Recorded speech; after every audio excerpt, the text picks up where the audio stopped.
guys, this is Alea Jen and welcome back to my YouTube channel. So for today's video, may nagtanong sa akin kung ano daw ba ginagawa ko kasi hand wash lang ako. So, yan yung mga struggles ko or yung mga hate ko dito sa Hong Kong. Yung mga pagtsatsaga ko maliban sa wala akong sapat na pagkain, yung naglalaba pa ako. Tapos, nung winter malala kasi nga mabigat yung mga damit ko. So, nahirapan talaga ako. Yun yung time na nagpapanakaw ako minsan ng laba. Lalo yung sobrang kapal ko na pajama na halos isang buwan ko siyang hindi nilabhan kasi sobrang kapal. Tapos nung nilabhan ko, ang baho pa din niya kasi hindi matanggal-tanggal yung mga libag. Kasi sobrang kapal, hindi ko kayang labhan. And mahilig kasi ako maglagay ng petroleum sa katawan kasi nga sobrang kate. Tignan niyo yung likod ko, oh. Baka siya ng winter. So, ginawa ko nung umalis yung amo ko, sinabay ko kasi nga meron silang apps sa cellphone na malalaman nila pag binuksan ko ang washing. Kaya nung nakaraan nalaman niya, naggumagamit ako kapag wala sila. So ang ginagawa ko, hindi ko na binubuksan. Ang ginagawa ko, kapag nagpalaba siya or may ibang araw ako na lalabhan ko yung damit nila, sinabay ko yung mga pajama ko na makakapal. Kaya nalagay ko, hindi nila alam. Pinagsisiksik ko talaga doon sa loob ng washing para lang malabhan. Kasi kahit nilabhan ko siya, pero hindi natanggal lahat ng dumi kasi sobrang bigat talaga as in. Pag nilaban ko, isang balde, pag basa siya, isang balde yung ano niya, yung kadamihin niya, isang pajama lang yun. Kaya sinabay ko siya sa washing. Ngayon matino na yung amoy niya, pero dati talaga sobrang amoy niya talaga kahit anong laba ko. 2 beses ko na nilabhan. So, ayun guys, medyo mahirap talaga. Lalo, meron akong subscriber na yung damit niya is sa loob niya ng room sinasampay. Malala yun. Kasi nga, walang naaamoy kulob. So, akin, meron akong sampayan na para lang talaga sa akin sa labas, sa balcony. Hindi ako pwedeng magsampay sa sampayan nila. Ganun ka salbahay yung amo ko, charis. So, iba yung sampayan nila, malaki. Tapos, akin may maliit doon na siguro 4 na araw ko na damit magkasya doon sa sampayan na yun. Yun yung sampayan ko. So, thankful pa rin ako, lalo pag tig-init, pag summer, ang bilis lang matuyo ng mga damit ko. Ginagawa ko naman pag winter is, ngayon, isampay ko yan, kinabukasan, baliktarin ko siya para matuyo siya. And, ginagawan ko na lang ng diskarte minsan, pag wala sila, sinasampay ko sa sampayan niya para kahit papano matuyo-tuyo, tapos ibalik ko na lang uli doon. Yun yung ginagawa ko, or kaya pinapasok ko dito sa kwarto, may hanger naman ako dito, kinukuha ko yung iba sa labas para magkaroon ng space para makapasok yung hangin sa iba ko. Mahirap lang maglaba dito pag winter, kaya konti lang yung damit ko na pang winter, hindi ganun karami kasi nga sobrang hirap talaga maglaba. And ang pinaka-hit ko talaga laban sa lahat yung t-shirt ko, guys. Yung t-shirt ko na pang trabaho kasi nga kinukuskus kong maigi yan, yung kilikili tsaka yung yung dito. Kasi kahit sabihin mong wala kang amoy, pero kasi sa sobrang pawis, magkakaroon ng amoy kapag yung pawis is hindi mo na tanggal maigi. Kaya kailangan brushin ko talagang maigi yung kilikili, tas kusutin ko pa. Aside sa brush, kusutin ko pa. And yung CR ko ay yung yung liguan ko doon sa sa toilet. And yung labahan ko is sobrang liit lang. Hindi ako makaupo ng forma. Yung upo ko is yung alam mo yung hindi nakalapat tong pitan ko sa semento or wala akong pwedeng maupuan. Kaya talagang katin-katin ba, yung ang binti ko yung masakit talaga pag naglalaba ako. So, yun yung mahirap sa akin. Yun yung pinaka-hate ko talaga sa lahat. Next, sa pagluluto naman, yun yung pinaka-favorite ko. Kasi doon ako mas nata-challenge, lalo yung may mga ma-discover ako ng mga bagong recipe, ganyan. Pero ngayon, tinatamad na yung amo ko mag-search ng mga kung ano-ano. Kaya wala nang bagong recipe. Ulit-ulit na lang ako sa niluluto ko. And yung amo ko, wala din naman kasi wala siyang kaarte-arte sa katawan. Kasi nga, wala siyang karapatang mag-inarte kasi hindi naman siya marunong lahat. So, paulit-ulit lang yung kinakain nila, ganyan. And, hate ko lang yung yung paglalaba ko lang. Tapos, yung paglilinis ng pinaka-favorite ko sa lahat, pagpaplansya. Kahit sabihin mo pagpaplansya tsaka pagtutupi, yan yung trabaho na sobrang gustong-gusto ko. Yung mga mabusisi na bagay, gusto ko yan. Yung nagpaplansya ako, feel ko yan. Pinaka-hate ko lang talaga maglaba. Ayan. So far naman guys, yung trabaho ng pagiging katulong is hindi naman ganun kabigat. Lalo na ako, kasi hindi ako mentally na torture dito. Hindi ako nasisigawan kasi kahit yung bata alam na natitrigger ako kapag sinisigawan ako. Lumalaban talaga ako. Kaya sabi ng bata sa akin, sabi niya, ikaw ba nasigawan ka na nung matandang lalaki daw dun sa kabila? Sabi niya, nasigawan ka na ba niya? Napagalitan ka na niya? Bata pa lang yan na tinanong niya ako. Sabi ko, hindi. Nung nakasira ako doon, ano lang siya. Sabi ko sa kanya, sorry. Tapos sabi niya, ano, sorry. Tapos alam mo yung matanda na sinabi kong sorry? Ano lang siya, nagbulong-bulong na siya, sorry. Tapos may sinasabi siyang Chinese, ganun-ganun. Hindi niya ako sinisigawan. Pero sabi ng isang katulong doon, yung Indo, sabi niya, kapag nagagalit daw yun, kapag may nasisira, sumisigaw daw yun. Pero ako, hindi niya ako sinigawan. Sabi ng bata naman, hindi kanya sinigawan kasi alam niya siguro na kapag galit ka talaga, sabi ng bata. Kasi alam ng bata yung attitude ko, pag galit talaga ako, wala talaga. Hindi talaga ako kumikilala pag sobrang galit ako. So, ayun, yun yung ano ko din sa amo ko, hindi ako sinisigawan. Pag nagagalit siya, pinaparusahan niya ako, or kaya hindi niya ako maharap-harap ng tama. Lalo yung naglaba ako sa washing, tapos hindi kami, talagang pinarangka ko siya, sabi ko naglaba ako kasi masakit yung puson ko, hindi ako makalaba ng tama. Sabi niya lang okay, sabi niya ganun. Sabi ko sa kanya, hindi ko na lang uulitin na maglaba. Tapos ayun, hindi siya nagpakita sa akin. Alam mo yung buong araw siyang hindi lumabas ng kwarto, kasi nga galit siya. Alas 4 na ng hapon, pinupuntahan siya doon ng amo kong lalaki sa kwarto, sinasabihan siya na, tama na yan, ano ba yan, okay na yan. Parang ginano siya ng amo kong lalaki na, hayaan mo na, nagawa na, parang ganun. Kasi parang galit siya, pero hindi niya ma-voice over, hindi niya ako mapagalitan. Kasi nga, yung mukha ko, palaban na din nung time na yun. Talagang magkaanuhan kami, mainit na ulo ko din. So, yun, naging okay na siya. Sabi ko sa kanya, magandang hapon. Sabi ko ganun sa kanya, nung paglabas niya, sabi niya, magandang hapon din. Tapos, unti-unti nang nawala yung issue na yun. Alam ko lang pagkagalit siya sa akin, pinaparusahan niya ako. Matagal niya akong pinapatulog. Alam mo yung tinatapos na yung trabaho ng matagal. Pero pag natuwa siya sa akin, pagkatas niyang kumain, sabihin niya agad sa akin, tapos na akong kumain. Pwede mo nang ligpitin yung, yung mesa. Pero kapag galit siya, ang bagal-bagal niyang kumain. Naabot ng alas 11 na. Matagal akong matapos sa kusina. Marami pang asikasuhin na. Antay ko lang yung nila. Yun yung niya sa akin. Kaya alam ko kapag galit siya. Pero yung masigaw-sigawan niya ako, hindi niya yung ginagawa. Kasi alam niya talaga na yung bunganga ko din, lalo pag galit ako, tuloy-tuloy yan.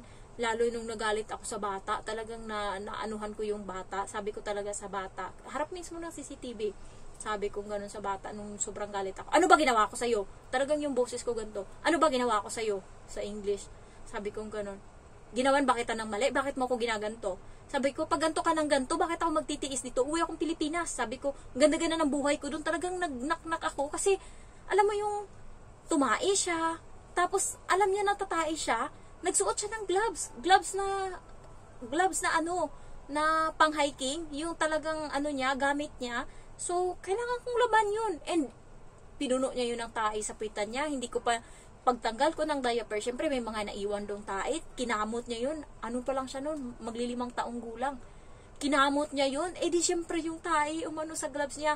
Sabi niya sa akin, bago pa siya tanggalan ng diaper, sabi niya, nagsuot na ako ng gloves ko para pag kamutin ko yung pitan ko, hindi mapunta sa kamay ko yung tae. Talagang nanggigil ako.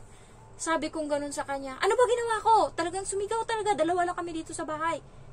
Bakit mo ako ginaganyan?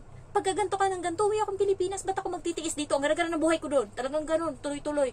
Tapos pag uwi ng amo ko, hindi pa ako nasatisfy. Sinabi ko talaga, natulog na yung bata, pinatulog ko na. Sabi kong ganun, yung anak mo, sabi ko, dalawa sila, kakarating lang nila sa pinto. Tapos sa kusina ako, hindi ako ngumingiti, yung mukha ko ganito, sabi ko, yung anak nyo, sabi kong ganun, yung tae niya, hinawakan niya ng gloves, ayun, binabad ko kasi may tae. Sabi kong ganun sa kanya. Sinabi ko talaga sa anak nyo, sabi kong ganun sa kanya. Sa kanila, tas namula yung amo kong babae, sobrang napahiya, alam mo yung parang nataranta na napahiya siya. Kasi sabi ko, pagkaganan siya ng ganyan, sabi kong ganun, uuwi na lang akong Pilipinas, ba't ako magtitiis dito? Ginanon ko talaga. Tas sabi, yung amo kong lalaki, hindi nakaimik. Tapos yung babae is, talagang nataranta siya, namula siya, guys. Alam ko kapag yung amo ko namumula siya, tas natataranta, yung hindi niya alam yung ikikilos niya, kapag siya ba, Tapos sabi niya, kakausapin na lang namin siya bukas. Yun yung sabi niya. Tapos tumahimik na ako. Tapos hindi na ako, nangyari din yan nung nakaraan, nung siningil ko siya ng sahod. Gago talaga ako. Yun, late na. Hindi pa ako sinahuran. Ilang buwan akong nagpipigil sa kanya. Kasi nag-aantay yung mama ko sa Pinas din ang padala. Tapos, syempre, yung sahod ko na iniiwan dito, 500 lang, minsan 600 Hong Kong dollar. Tapos, umaalis pa ako parati doon. Punta akong Sentral. Syempre, yung budget ko sa sahod, sakto na lang ngayong katapusan. Tapos pasobrahan niya pa ng 1 linggo na hindi pa ako sinasahuran. Tapos, wala na akong pera. Kasi sisingilin ko siya. Sabi ko sa kanya, pwede bang makuha ko na yung sahod ko? Talagang taranta talaga siya ng time na yun. Yung pula yung mukha niya, ganyan. Alam mo yung pag ako talaga naningil, yun yung inaano ng amo ko sa akin. Kasi nga, masyado akong prangka kung ano yung nasa utak ko. Hanggat maaari nagtitimpi ako. Pero pag binilangan kita, ginawa mo ng paulit-ulit yan, ay, hindi na, iba na yan. Ganyan ako. Kaya wag niya akong, alam niya na lumalaban din ako, kahit ganto-ganto lang ako. Tapos, ano pa ba yung nangyari na nagkaanuhan din kami niyan. Basta yung amo ko, pagka alam niyang pumapatol ako, kalma din yan siya eh. Kasi nga, mawawalan siya ng katulong. Kaya, kilalang kilala ako ng ng matanda na lalaki. First time kong na-meet yung matanda na lalaki na tatay ng amo kong lalaki. Galante yan sila guys, kaso hindi ko lang siya nakikita, kaya hindi niya ako nabibigyan. So, nakita ko siya kahapon, nag-meet lang sila sa daan, huminto kami, nakasasakyan kami, tas huminto kami, inantay siya namin. Tapos nung pagbungad niya, hindi siya kaagad tumingin sa mag-asawa sa harapan, tinignan niya ako sa likod. Tinignan niya ako. Talagang tinignan niya yung mukha ko. Kasi siguro nakukwento ako doon ng ako lang kasi yung tumagal eh. In fairness sa ugali ko, ako lang yung tumagal dito. Kaya nagtataka siya, sino ba tong babae na to? Sino ba tong katulong na to? Ba't kayang i-handle yung bata? Kasi sila guys, hindi nila kaya yung ng bata, ugali ng bata. Pero sa akin, kinik yan. Sakalin ko yan, baka hindi. Talagang inaambahan ko talaga yan ng sakal kahit nandito yung amo ko. Kinalat mo na naman yung laruan, tapos yung kamay ko nandito na yan, napunta sa likod niya, tapos tatakbo yan siya agad. Kasi ganyan ako. Tapos tinignan ako ng matandang lalaki, tapos ngumiti siya. Parang, alam mo yung tuwang-tuwa siya na hindi niya ma-explain yung mukha niya. Tuwang-tuwa talaga siya sa akin. Tapos sabi ng amo kong babae, siya pala yung katulong namin na narinig ko kasi yung word na cheche. So, inintroduce niya. Tapos sabi ko, hello.